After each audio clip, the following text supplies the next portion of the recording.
जय गुरु जी। गुरु जी के दर पे हाज़िरी देने से पहले, क्योंकि 74 से मैं रामलीला में पार्टिसिपेट करता रहा हूँ और बीच में कुछ 1-2 साल ऐसे रहे हैं जिसमें कि मैं एक्ट वगैरह जो हैं, जो करैक्टर वगैरह मैंने जो है उसमें नहीं किए, जो हेल्थ की वजह से। क्योंकि गुरु जी के पास पहुँचने के लिए जो बेस बना, जो जरिया बना, वो थे कि हनुमान जी के मैंने काफ़ी रोल किए। और मैंने संगत को बताया था कि जैसे बड़े मंदिर में जो है ना सेवा करने के लिए हम जाते थे, तो गुरु जी सबकी हाज़िरी लिया करते थे। गुरु जी सबकी हाज़िरी लिया करते थे। वहाँ सेवादार को भेज के जो गुरु जी जो है ना, ये पता कराया करते थे कि कौन-कौन आया है सेवा में और क्या करने हैं वो। तो हम जैसे फंक्शन की सेवा में लगे हुए थे। किशोरी अंकल थे जो गुरु जी के पास पर्सनल जो सेवा में जो गुरु जी के पास थे, और 20 साल तक गुरु जी ने अपने साथ रखा है उनको। गुरु जी ने चोला छोड़ने से पहले, जैसे कि किशोरी अंकल ने बताया था, क्योंकि जो गुरु जी के उससे फ्रेग्रेंस आती थी, किशोरी अंकल के उसमें से फ्रेग्रेंस आती थी, तो हम लोग जब भी वो मिलते थे तो उनसे जो है ना गले मिलना या हाथ मिलना, कि हमें भी जो है ना गुरु जी की फ्रेग्रेंस उनके थ्रू ही हमारे तक पहुंच जाए। तो उन्होंने बताया था कि गुरु जी ने चोला छोड़ने से पहले उनको गले लगाया था 2 बार, और गले लगा के, और वो बताते हैं कि उनके अंदर ऐसा लगा जैसे कुछ टूटा है। उसके बाद से उनके उनके उसमें जो खुशबू थी, उनके शरीर से जो है वो फ्रेग्रेंस जो है आनी बंद हो गई। तो उनके शब्दों में यह है कि उनको लगा कि गुरु जी की जो गुरु जी ने एक सोल अपने साथ जोड़ के रखी हुई थी, उनको डिटैच किया है। कि गुरु जी को पता था कि चोला छोड़ना है, तो उनको अपने से डिटैच किया, अलग किया। तो वो जो उनके अंदर महसूस हुआ, फीलिंग्स वगैरह हुए, तो उन्होंने ये बताया। तो वो एम्पायर स्टेट से गुरु जी ने भेजे, फंक्शन की सेवा में थी। तो 2 बार वो होके चले गए, हम मिले, कोई बात नहीं हुई। तो पहली बार जब गए थे गुरु जी के पास में, वापस बड़े मंदिर से होके वापस गए, तो गुरु जी ने पूछा था कौन कौन संगत थी।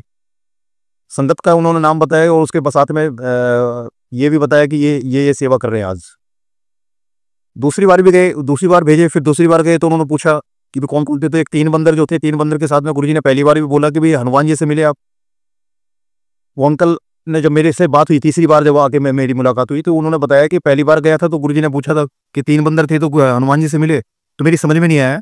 दूसरी बार भी जब मैंने बताया कि वो 3 बंदर थे, उसके साथ में सबके नाम वगैरह लिए, तो फिर गुरु जी ने बोला कि क्या आप हनुमान जी से मिले। तो वो अंकल कहना मेरी तभी भी समझ में नहीं आया किसके बारे में पूछ रहे हैं। तो थर्ड टाइम फिर उसी दौरान में जो है ना गुरु जी ने जो है ना उनको भेजा था जाके बड़े मंदिर में, कि भाई देखो कि कौन कौन आया हुआ है और कौन क्या सेवा कर रहे हैं। यानी कि हर एक की हाजिरी गुरु जी के पास हुआ करती थी। तो तीसरी बार जब आए तो वो कॉफी स्टैंड जो है मंदिर में, वहाँ उस पर बैठे हुए थे। तो मैं जैसे सेवा कर रहा था, तो मैंने उनके मिलने के लिए, तो उनके साथ में बैठ गया। तब बातचीत ऐसी चलती रही। तो बातचीत में मैंने बताया कि मैं 74 से मैंने जो है ना रामलीला में पार्टिसिपेट करता हूँ, हनुमान जी के बहुत रोल किए हैं। जब मैंने उनको ये बताया, तो तब उन्होंने माथे पे हाथ लगाया, कह लगे वो गुरुजी अब पिछली 2 बार से आपके बारे में पूछ रहे थे। मैंने क्या हुआ, तब उन्होंने बताया था कि गुरुजी ने भेजा था कि जाके देख के आओ कि वहाँ कौन कौन सेवा कर रहा है। तो मैंने जाके बताया था कि 3 बंदर जो है, 3 बंदर हैं, और जो अंकल आंटी थे उनको सबका बताया। और वहाँ जो है ना गुरुजी ने जो है ना तो आपके बारे में पूछ रहे थे 2 बार से, और मेरी समझ में नहीं आ रहा था कि किसके बारे में पूछ रहे हैं कि हनुमान जी से मिले। यानी कि जो मेरी जो तपस्या थी, जो मैं हनुमान जी के रोल किए, उनको अंदर महसूस भी किया। एक वो भगत जी थे, वो होली दिवाली जो अपना वो करते हैं। तो एक दिन मैं एक भगत जी के यहाँ, मेरे दोस्त हैं, उनके फादर थे, वो भगताई का काम किया करते थे, लेकिन रेगुलर उन्होंने छोड़ दिया, लेकिन होली दिवाली वो किया करते थे। तो एक बार मैं ऐसे ही उनके यहाँ, अपने दोस्त के यहाँ को मिलने गया, तो उनके फादर जो है ना वो अपनी पूजा में लगे हुए थे। होली का टाइम था, उसमें पूजा में लगे हुए थे। तो मैं बिना पीछे मुड़ के देखे हुए, मैंने कोई आवाज़ नहीं लगाई, कुछ नहीं किया। मैं बड़े आराम से, क्योंकि पूजा कर रहे थे, मैं बड़े आराम से अंदर गया, और उन्होंने बिना देखे मेरे को बोला कि बिलायती आ जा, बैठ जा। उन्होंने बैठा दिया।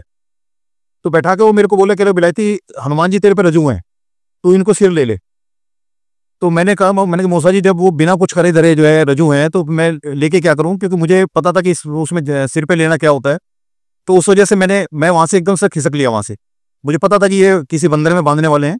तो कि हनुमान जी के उसमें जो पूजा पाठ करता था पूरे दिल से, जो है ना उसके रोल वगैरह जो किए हैं, तो उसका फल भी मिला है।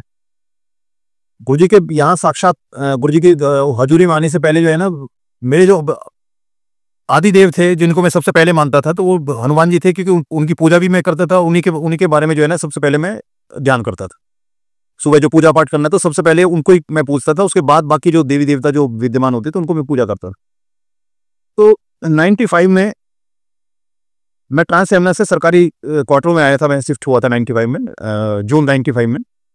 तो उस समय मैं किसी काम से बाजार में गया था, और वापस जब मैं बस से वापस आ रहा था, तो बस में मेरी पैंट एक कील में अटक गई, और मेरा सारा शरीर नीचे गिर गया बस से, और पैंट जो है ना ऊपर लटकी रहेगी, लेकिन वो फट के पैंट जो है मैं नीचे गिर गया, और दोनों टायर जो है मेरे मेरे सिर पे आ रहे थे बस के। बस स्टैंड पर थोड़ा सा ही चलाया था और उस सिर पे आ रहे थे, और मैं पूरा 360 पूरी करवट लेके जो है ना उससे बाहर निकला है। जब घर पहुंचा हूं तो राइट हैंड की जो है ना रेडियल हेड टूटा हुआ था मेरा। तो जब डॉक्टर के वहां गया तो उसने ऑपरेशन किया, और एक पीस जो है 1.25 इंच का पीस जो है उसमें से काट दिया। डॉक्टर ने बोला था कि जी अगर इसको ऐसे ही पड़ा रहने देंगे तो आपका जॉइंट बेकार हो जाएगा ये, तो उन्होंने पीस निकाल दिया उसका। उसके बाद डॉक्टर ने एक हिदायत दी थी कि जी आपकी ये, क्योंकि रेडियल हेड जो होती है ये जो लिफ्ट करती है, जो लिफ्ट की स्ट्रेंथ है हाथ में, वो ये रेडियल हेड ही करती है, ये अटकती है, गुल्ली सी अटकती है, तब जाके जो है ना आपकी उसमें स्ट्रेंथ आती है।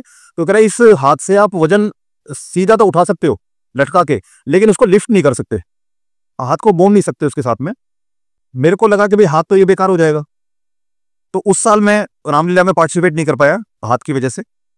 तो नेक्स्ट ईयर जो है, दो बच्चे जो मेरे हमारे उसमें रामलीला में थे, उन्होंने फोन वगैरह किया, करे अंकल कब आ रहे हो? मैंने कहा मेरे साथ तो ये प्रॉब्लम है, तो मैं कैसे आऊंगा? तो वो आके मेरे को लेके चले गए। रामलीला के अंदर जब हनुमान जी का रोल था, और एक केवट और एक हनुमान के दो रोल ऐसे थे कि जब तक मैं नाम मने करूं तब तक वो जो है ना उसमें किसी और का नाम नहीं लिखा जाता था, मतलब वो रोल ऐसे कुछ थे किए हुए थे उसमें। तो हनुमान जी के रोल में उस साल जब वो बात आई तो मेरे से बोलेंगे कि अंकल बताओ ये हनुमान जी का रोल का। मैंने कहा रोल तो मैं कर लूंगा, क्योंकि जिस काम को हम दिल से करते हैं उसमें हर हालत में आपकी कैसी परिस्थितियां, उसमें भी इंसान जो है ना, क्योंकि उसके दिल की जो मजबूती है वो काम आती है। तो मैंने कहा रोल तो मैं कर लूंगा, लेकिन दो प्रॉब्लम होगी मेरे साथ। कहना क्या अंकल? मैंने कहा एक तो जो है गदा घुमाने का जो है, मैं राइट हैंडर हूँ, राइट हैंड से गदा घूमती है। डॉक्टर ने ये बोला है कि आपकी ये जो गुल्ली निकल गई है, इसमें से रेडियल हेड निकल गया, रिमूव हो गया, तो अब आप इसकी जो स्ट्रेंथ है वो स्ट्रेंथ नहीं रहेगी इसकी। और दूसरा ये है कि लक्ष्मण शक्ति जब लगती है तो तब मेरा जो रोल हुआ करता था हनुमान जी का, उसमें लक्ष्मण शक्ति से उसको उठा के हाथ पे होल्ड करके, और मेन उसमें स्टेज पे आया करता था, और स्टेज के उसके बाद में जब रामचंद्र जी अपने डायलॉग वगैरह बोल लेते थे पूरे, और उसके बाद में उनके सामने जाके लिटाया करता था। तो उतने टाइम जितने टाइम वो डायलॉग बोलते थे उतने टाइम मैं उसको हाथ में होल्ड करके रखता था। तो मैंने उनको बोला, मैंने कि वो जो सीन है, क्योंकि सामने जो जनता है वो तो जो पहले आप एक बार परफॉर्म कर चुके हैं, तो उम्मीद करते हैं कि उससे बेटर करें। तो मैंने कि मेरे से ये अगर नहीं हुआ, सपोज मैंने होल्ड किया और वो मेरी स्ट्रेंथ की कम होने की वजह से जो है ना वो लक्ष्मण जी गिर गए, या ये सीन को इसको काटना पड़ेगा। तो ये मैंने रोल किया, मेकअप कराया, उनका रूप भरा, और मैं जो है ना स्टेज पे चला गया, हनुमान जी का नाम लिया, क्योंकि उन्हीं को मैं मत्था टेकता था उस टाइम तक। उनका नाम लिया, और नाम लेके मैंने जो है ना रोल शुरू कर दिया। पूरे उसमें पूरा गदा जिस तरह से पहले मूवमेंट हुआ करती थी हाथ की गदे के साथ में, वो पूरा घूमा, कोई हाथ में परेशानी नहीं हुई। उसके बाद जब लक्ष्मण शक्ति का सीन आया तो वो भी वैसी जैसे पहले प्रॉपर में किया करता था वैसी वो सीन हुआ। तो तब मैंने महसूस किया कि डॉक्टर की डॉक्टरी थी, वो तो ये कह रहा था कि इस हाथ में स्ट्रेंथ ही नहीं, आप इसको होल्ड नहीं कर सकते, किसी चीज को लिफ्ट नहीं कर सकते इसको। जबकि मैंने लक्ष्मण जी जो लगभग मेरे वजन से 19-20 रहे होंगे, और उनको होल्ड करके वैसे जैसे पहले सीन किया करता था वैसे सीन किया। तो ये हनुमान जी शिव के अंश। तो उनकी पूजा अर्चना जो भी की मैंने, व्रत भी किए, पूजा भी की, अर्चना की, सब कुछ जो किया, उसके फलस्वरूप ये हुआ कि गुरुजी ने यहाँ अपनी शरण में लगाया। और 14 साल का जो यू टर्न, जो मैं कहता हूँ कि अकल लगाने से जो 14 साल का यू टर्न है, वो फेज भी मैंने देखा है। लेकिन उसमें जब मैं दूसरे हफ्ते में मेरे को जो है ना पुरानी संगत करके ऊपर बैठाया गया, तो तब मेरे को महसूस हुआ कि वो 14 साल भी गुरुजी ने अपने साथ मेरे जोड़ लिए हैं, तभी जाके वो पुरानी संगत में जो मेरे को एंट्री दे रहे हैं, और अंकल स्पेशली मेरे को हिला के बोल रहे हैं कि अंकल ऊपर जाइए, पुरानी संगत तो ऊपर जाए। तो वो तभी मेरे को लगा कि उसके साथ लिंक हुआ है। ये 95 की बात है, जबकि साक्षात में 2006 में जो है ना गुरुजी के यहाँ आया था। तो एक बार यहाँ से पहले इसमें डुगरी जाने के लिए जो है ना कभी भी जैसे मन करता था, तो जो है ना संगत 3-4 गाड़ियां इकट्ठी हुई, 2 गाड़ी इकट्ठी हुई, गाड़ी इकट्ठी, तो हम जो है ना वहाँ मत्था टेकने निकल जाते थे। बापू जी से मिलना हो जाता था और वहाँ मत्था भी टेक लेते थे। और जहाँ गुरुजी वहाँ जिस उसमें कुएं में जो है नीचे बैठ के वो बताते थे कि गुरुजी तपस्या करते हैं, वहां भी गए, वहां भी काफी मोरों का वो होता था।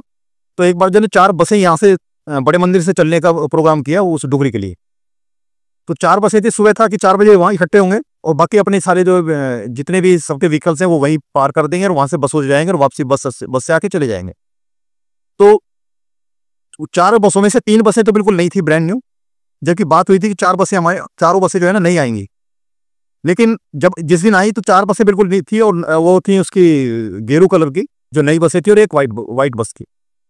तो वाइट बस का उसका जो देखने में ऐसा लगता था कि सारे जितनी भी संगत थी वो जो है ना नई बसों में जाए, जिसको भी बोले पुरानी संगत वो उसमें घुसने की वो ना करे, तो सारी उसमें पैक होगी। लगभग कुछ संगत थी जो उसमें व्हाइट वाली बस में है, तो हम भी जो थे हम भी व्हाइट वाली बस में बैठे।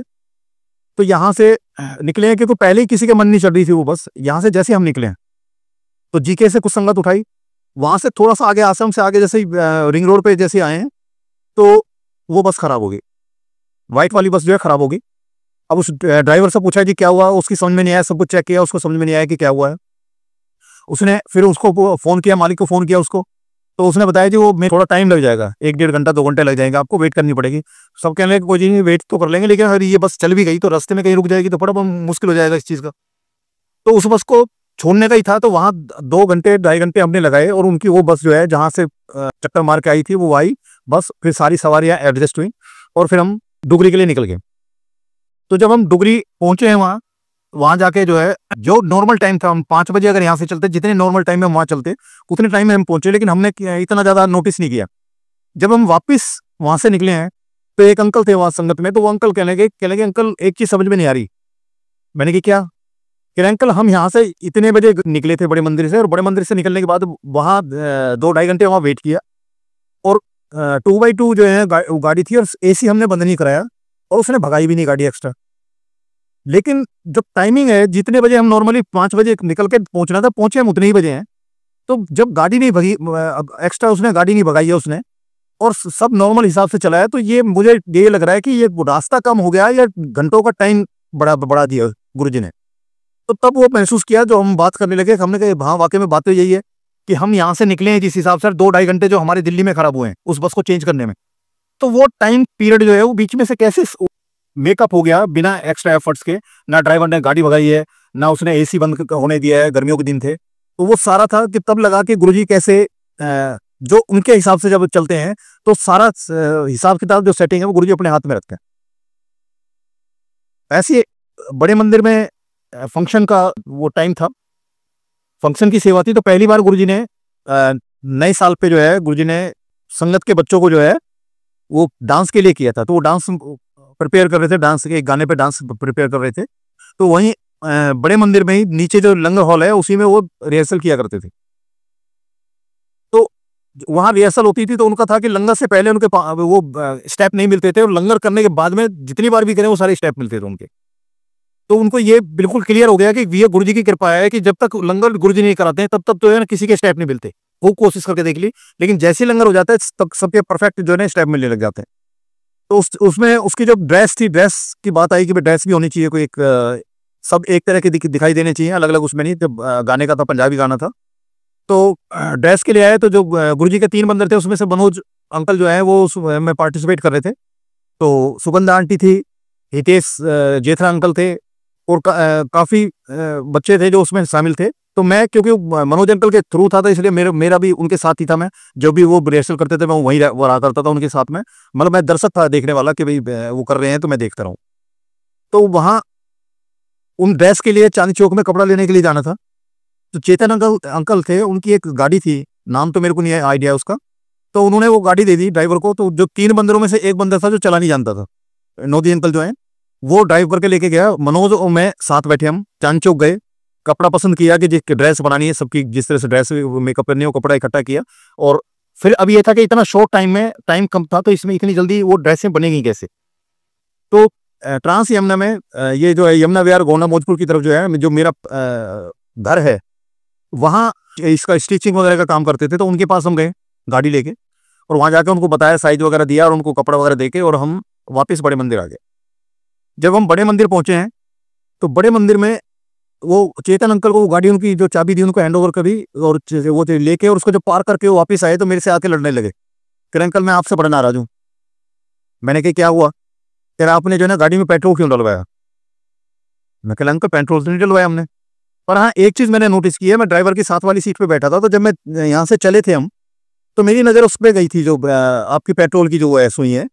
तो जिस पॉइंट पे, जिस जगह पे वो सुई थी, जब वापस आके खड़ी की है तब भी मेरी नजर गई है, तो उसी पॉइंट पे थी।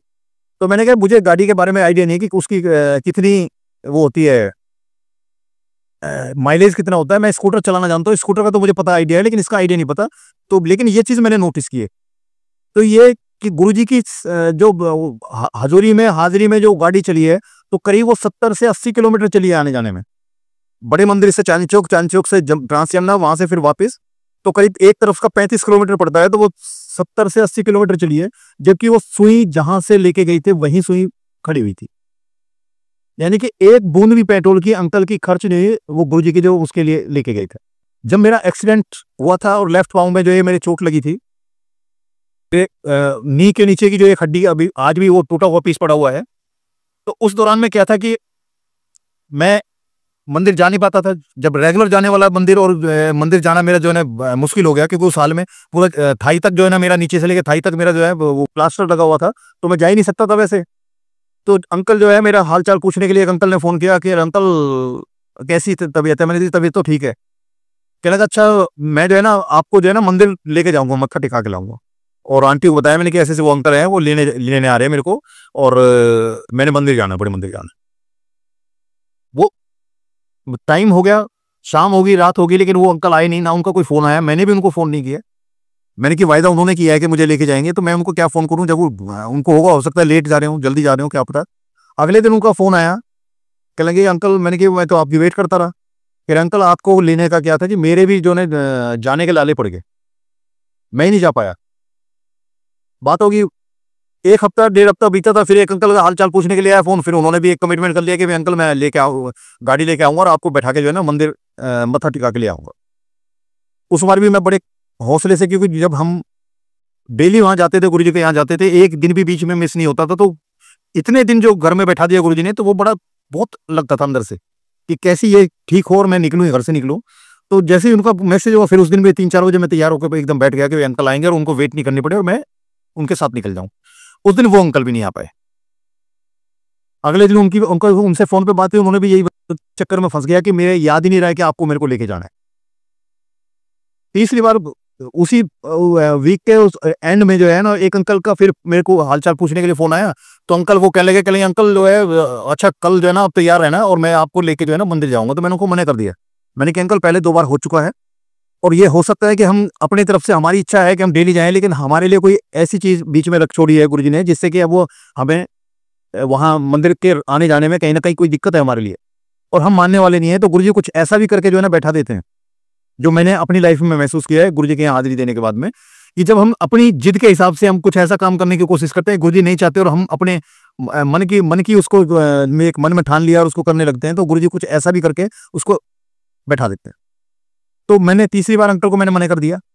लेकिन दिवाली जब नजदीक आ रही थी, तो मेरे अंदर एक चल रहा था, मैं गुरुजी से बोल रहा था, मैंने कि गुरुजी इससे जब ज्यादा सजा मैंने झेल नहीं सकता, कि इतना 1.5 महीना, करीब 1.5-2 महीने मेरे को हो गए यहाँ घर में, और आपके यहाँ मैंने हाजिरी नहीं दी, तो मेरे को जाना है, आप मेरे को अलाउ कर दो, बुला लो मेरे को।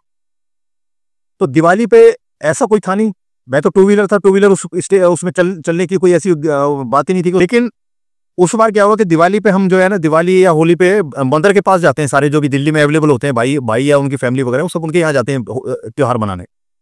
मैंने कभी सरकारी उसमें ना कोई भी हवन कराया, ना कभी कथा कराई, ना कभी वो कराया।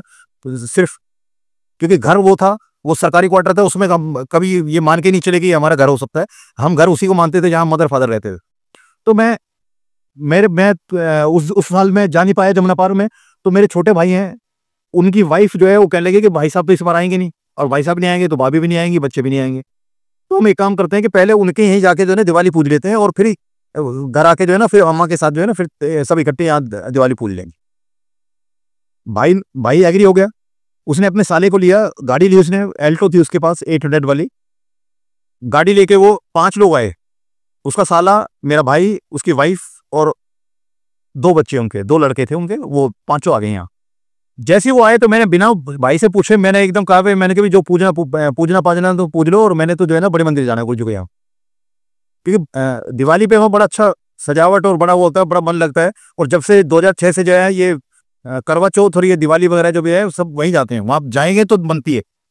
घर में जो पहले जो पूजन होता था, उस पूजन का वो लगता ही नहीं है। ऐसा लगता है कि जब तक उनके हजूरी में नहीं पहुंचेंगे तब तक जो है ना वो त्योहार ही नहीं मना, बड़ा अधूरापन सा लगता है।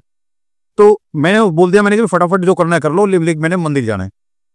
तो उन्होंने क्या है, जैसे वो चीज़ तैयार थी, वो दीपक वगैरह जलाए, 1-2 आरतियाँ वगैरह बोली जैसे पहले चलता था, और फटाफट मैंने कपड़े डाले। तो मेरे साथ में मेरी आंटी, मैं, मेरी बिटिया और मेरा बेटा, हम 4 लोग जो है ना तैयार हो गए वहाँ से। अब आंटी ने देखा कि मैं तैयार हो गया हूँ, मेरे साथ में 2 बच्चे तैयार हो गए, तो आंटी कहने लगी मैं रह जाती हैं और आप लोग चले जाओ, तो इस गाड़ी में कहाँ आएँगे इतने, 5 लोग तो पहले ही आए हुए हैं, तो इतने इतने लोग कहाँ आएँगे एक छोटी-सी गाड़ी में।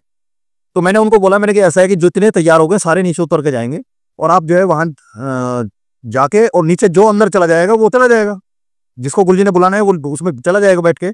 हम नीचे गए, ड्राइवर सिंगल था, उसके साथ वाली सीट पे मैं था, 7 लोग पीछे आए, और मेरे दोनों बच्चे जो है ना वो इतने छोटे नहीं थे, कॉलेज गोइंग थे दोनों बच्चे। उनका भी एक लड़का था, वो छठी 7वीं में था, और छोटा लड़का 5वीं में था, इतना इतना डिस्टेंस था। हम जो है उस एल्टो मारुति 800 में जो है गुरुजी ने अपने यहाँ बुला लिए। जब वहाँ पहुंचे हैं तो वहाँ उनका ये था कि जैसे और मंदिरों में होता है, अपना घूमे, मत्था टेका और निकल लो, क्योंकि उसका साला साथ में आया था, तो उनके यहाँ से फोन आ रहे थे, मेरे भाई के जो फादर इन लॉ थे, उनको फोन बार बार आ रहा था कि भाई कितने बजे तक घर आ रहे हो, जिससे कि हम दिवाली पूज लें।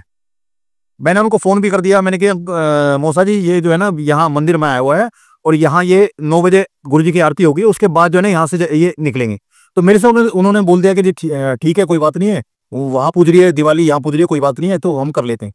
लेकिन कहीं न कहीं मेरी जो भाई की वाइफ है, उसके दिमाग में चल रहा था कि भई मैं पापा जो है ना गुस्सा होंगे कि इसको भी ले आए हम, तो हमारी दिवाली तो जैसे पूजनी थी उसकी उनकी भी दिवाली गड़बड़ होगी कि एक बच्चा उनका बाहर है।